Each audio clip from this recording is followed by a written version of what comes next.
دا دې څوک نه وایي چې یاره دعوت مه کوه ولې مړه به شمه دا مرګ ولې د ګولۍ نه بغیر نشته دا مرګ ولې د بل چا د ویشتلو نه بغیر نشته که یو سړی همدا شانتې بچ پیدا کړي خو زه دعوت نه دی په کار ولې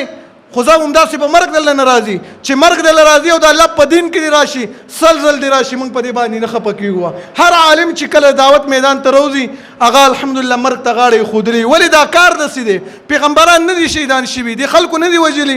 محمد رسول الله صلی الله علیه وسلم له زهر نه دي ورکړی شوي ام سلمه رضی الله عنها وایي نبی صلی الله علیه وسلم چې وفات شوی هم دی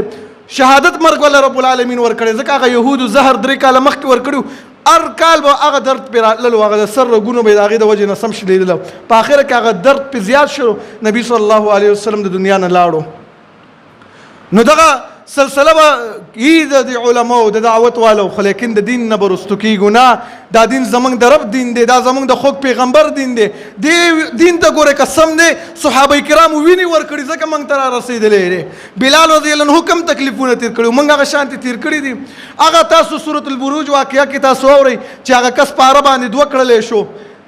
هغه چېرته دین پرېښودلو نبی کریم صلی الله علیه وسلم خوږ دوست حباب رضی الله عنه رسول الله صلی الله علیه وسلم ته وایي د الله رسوله د مشرکانو خو زه په سکروټو باندې واچولم ملا به کله صحابه کرامو ته وښودله ویل تاسو دا زما ملا وګورئ